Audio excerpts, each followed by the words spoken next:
اللہ تعالیٰ نے وراثت میں اتنے حقدار کیوں مقرر کر دیے؟ کیا ایسا نہیں کہ جس کا مال تھا وہ اپنی مرضی سے خود ہی تقسیم کر لیتا؟ ظلم کی روک تھام کے لیے، ناانصافی کی روک تھام کے لیے، کیونکہ ہر شخص اگر اپنی مرضی سے تقسیم کرے گا تو لازمی بات ہے کہ وہ ظلم کرے گا، کیونکہ بعض اوقات ایسا ہوتا ہے کہ کوئی بچہ زیادہ دل کے قریب ہوتا ہے، اس کو بھی زیادہ دے گا، اور کوئی بچہ ایسا ہے کہ اس کے ساتھ نفرت ہے، تھوڑا سا نافرمان ہے، تو اس کو جو ہے وہ پھر اس کے ساتھ ظلم کیا جائے گا۔ تو اس ظلم کی روک تھام کے لیے، کیونکہ یہ سارا مال کا جب آتا ہے، مال و دولت کا معاملہ آتا ہے، تو اس میں حرص بھی، بخل بھی، ہاں، یہ سارے ایلیمنٹ جو شامل ہوتے ہیں۔ اب یہ سارے ایلیمنٹ جو ہیں یہ پھر ظلم کو جنم دیتے ہیں، ظلم پیدا کرتے ہیں۔ تو اس لیے اللہ نے وراثت کے حصے خود مقرر کیے۔ کیوں؟ کیونکہ جاہلیت میں بھی ایسا ہوتا تھا کہ جو بندہ زیادہ زور زبردستی والا نا، جس کی لاٹھی چلتی ہے، ہاں، غصہ چلتا ہے، وہ کیا کرتا؟ ساری وراثت پہ قبضہ کر کے بیٹھ جاتا، کسی کو ایک پھوٹی کوڑی بھی نہیں دیتا تھا۔ جیسے مثال کے طور پہ سعد بن ربیع رضی اللہ تعالیٰ عنہ کا واقعہ آتا ہے کہ غزوہ احد میں شہید ہو گئے، تو ان کی بیوہ اپنی 2 بیٹیوں کو لے کر رسول اکرم صلی اللہ تعالی وسلم کی خدمت میں آئی اور آگے کہنے لگی، یا رسول اللہ صلی اللہ تعالیٰ علیہ وسلم، یہ سعد بن ربیع کی بیٹیاں، اور سعد بن ربیع ابھی کچھ دن پہلے آپ کے ساتھ غزوہ احد میں شہید ہو گئے، تو اب میں نے ان بیٹیوں کا نکاح کرنا ہے، ان کی شادی کرنی ہے، لیکن ان بیٹیوں کے چچا نے ساری وراثت پہ قبضہ کر لیا ہے۔ اچھا، میرے پاس ایک چادر بھی نہیں ہے کہ میں ان کی شادی کر سکوں، تو میں کیا کروں؟ تو نبی اسلام نے فرمایا کہ اللہ تیرے بارے میں حکم نازل کرے گا۔ پھر اللہ نے یہ جو سورۃ نساء میں جو وراثت کا چیپٹر ہے وہ اللہ نے نازل کیا۔ پھر نبی اسلام نے ان بیٹیوں کے چچا کو بلایا اور ان کو کہا کہ 2/3 ان 2 بیٹیوں کو دو، 1/8 اس بیوہ کو دو، باقی جو بچتا ہے تم رکھو۔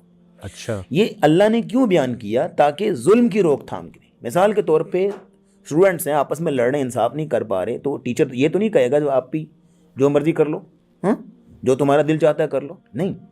باپ ہے، وہ اگر بیٹے آپس میں لڑ رہے ہیں تو ایسا تو نہیں ہے نا کہ باپ کہے گا بھائی جو مرضی کرو، نہیں، وہ بٹھائے گا، خود انصاف کرے گا تاکہ ظلم کی روک تھام ہو۔ تو ہمارے معاشرے میں بھی یہی صورتحال ہے، بڑا بھائی ہے وہ جناب قبضہ کر کے بیٹھ جاتا ہے، کسی کو کچھ نہیں دیتا، چھوٹا بھائی آ کے جو ہے وہ حصہ مانگتا ہے، یا کوئی اور آ کے حصہ مانگتا ہے، کہتے ہیں بھائی سارا کماتا تو میں رہا، ابا تو آخری 4-5 سال بستر پہ رہے، فیکٹری کو تو میں دیکھتا رہا، ساری محنت تو میں نے کی ہے، تم لوگ کس چیز کا حصہ مانگ رہے ہو؟ ساری محنت اس کے اندر میری ہے۔ تو بھائی آپ اگر محنت کرتے رہے تھے تو پروفٹ بھی تو لیتے تھے، ہاں، اس میں سے اپنی جو ہے بینیفٹس تو لیتے تھے۔ اس لیے کاروباری اصول یہ ہوتا ہے کہ جب اپنی اولاد کو اپنے کاروبار میں شریک کرتے ہیں لوگ، تو اس کا اصول یہ ہوتا ہے کہ ان کا بھی لازمی طور پہ تنخواہ رکھتے ہیں، پروفٹ رکھتے ہیں، تاکہ کل کو یہ جھگڑا نہ پیدا ہو کہ میری محنت ہے، میں نے سب کچھ کیا ہے۔ دیکھیں اسلامی قانون وراثت میں آپ یوں سمجھ لیجئے گا، میں ایک بڑی اہم بات آپ کے سامنے رکھنے لگا ہوں کہ اگر ایک بیٹا ہے جو کہ 10 سال اپنے ابا کے ساتھ کاروبار کرتا رہا، 10 سال، اور دوسرا ایک بیٹا ہے جو ابھی دودھ پیتا تھا کہ ابا دنیا سے چلے گئے، اس نے ابا کو صحیح طریقے سے دیکھا بھی نہیں ہے، اسلامی قانون وراثت میں دونوں بچے وراثت میں برابر کے حقدار ہیں۔ ایک وہ بیٹا جو 10 سال کاروبار میں شریک رہا، دوسرا وہ بیٹا جس نے ابھی دودھ پیتا بچہ ابا کو صحیح طریقے سے دیکھا بھی نہیں، دونوں وراثت میں برابر کے شریک ہیں۔ کیوں؟ جتنا وہ بیٹا ہے اتنا وہی بیٹا ہے، جتنا یہ وارث ہے اتنا پھر وہی وارث ہے۔ اس میں یہ نہیں دیکھا جائے کہ کون ساتھ کام کرتا رہا کون نہیں کرتا رہا۔ تو بیسیکلی اس ظلم کی روک تھام کے لیے اللہ نے وراثت کے حصے خود مقرر کی۔ اب آپ دیکھیے گا کہ اسلام کی دیگر جو شعائر ہیں، اصول ہیں، نماز کی باری ہے نا، اللہ نے بس اتنا کہا اقیم الصلاۃ، نماز قائم کرو۔ کیسے پڑھنی ہے، کب پڑھنی ہے، کیا طریقہ کار ہے، رسول اللہ سے پوچھو۔ اچھا، زکوٰۃ کی باری آئی، حکم دیا زکوٰۃ دو، زکوٰۃ کیسے دینی ہے، ہاں، کیا طریقہ کار ہونا چاہیے، کہا میرے نبی سے پوچھو۔ اسی طرح روزے کی باری آئی تو اس میں بھی رسول اللہ سے رہنمائی دلوائی گئی۔ حج کی باری، حکم دیا حج کرو، لیکن کیسے کرنا ہے، نبی اسلام۔ لیکن جب وراثت کی باری آئی تو اللہ نے کہا میں خود بتاؤں گا کس طرح حصے تقسیم کرنے، تاکہ ظلم کی روک تھام ہو۔ اور اس میں جب اللہ نے وراثت کے حصے بیان کیے نا، تو اس میں آپ دیکھیے گا کہ اللہ رب العزت نے 2 کیٹیگریاں بنائی، وارثین کی 2 کیٹیگریاں بنائی۔ ایک جو فکس شیئر ہے، جن کو وراثت کی لینگویج میں اصحاب الفروض کہتے ہیں. فکس شیئر جن کا اللہ نے حصہ طے کیا، مقرر کر دیا، خود بیان کر دیا کہ ان کے حصے یہ اس طرح ہوں گے. جی.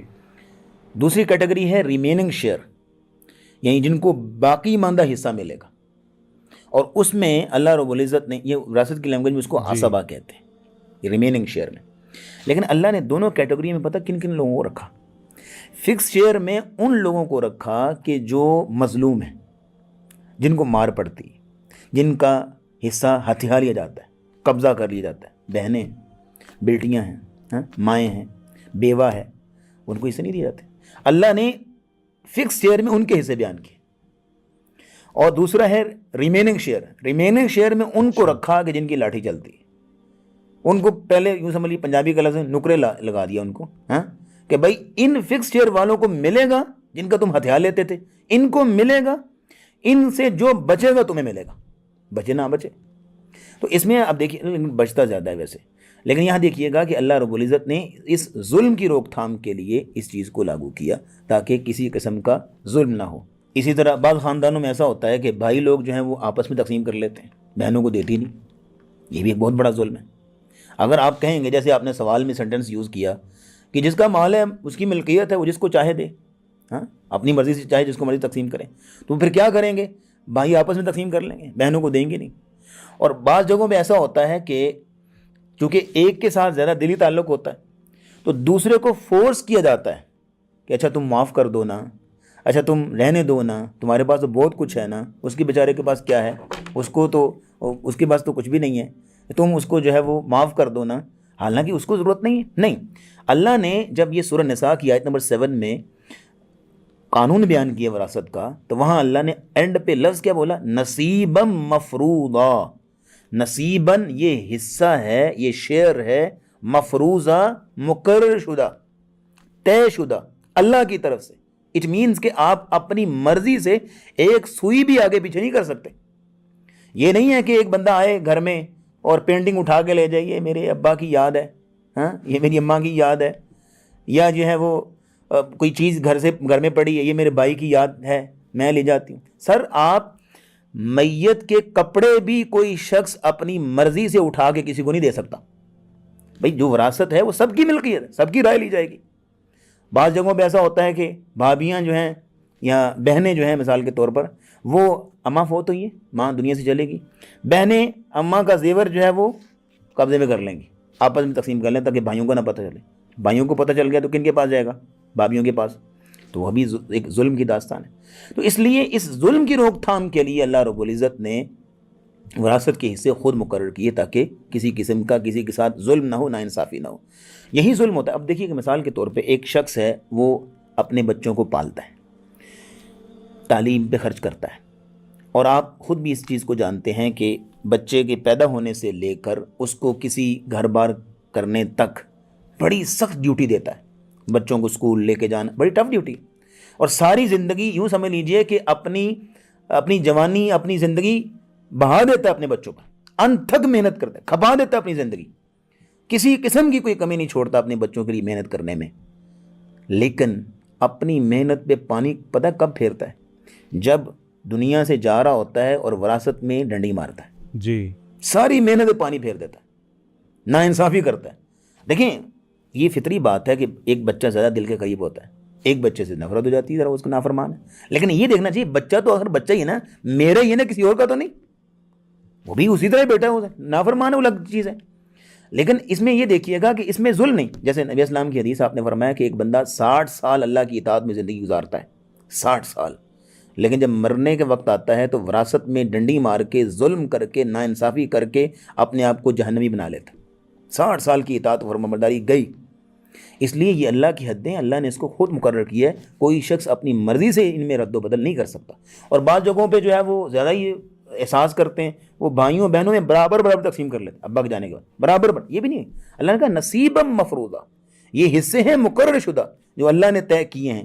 اس میں یہ بھی نہیں دیکھنا چاہیے کہ بھائی اصل میں تھوڑا مال ہے، اس کا کیا کرنا ہے. نہیں، اللہ نے کہا مما قل منہ او کثر، تھوڑا ہو یا زیادہ ہو. کیسے؟ اگر کسی شخص نے دنیا سے رخصت ہوا، 1 گز کپڑا بھی اگر چھوڑ کے دنیا سے گیا ہے اور اس کے وارثین کی تعداد 10 ہے، تو ایک گز کپڑا بھی ان 10 وارثین میں تقسیم ہوگا. وہ الگ بات ہے کہ ایک وارث جب کسی کو خود معاف کر دیتا ہے یا کسی سے شیئر خرید لیتا ہے وہ الگ چیپٹر ہے, لیکن ڈسٹریبیوٹ ضرور ہوگا. تو یہاں تک جو ہے اس میں انصاف رکھا گیا ہے.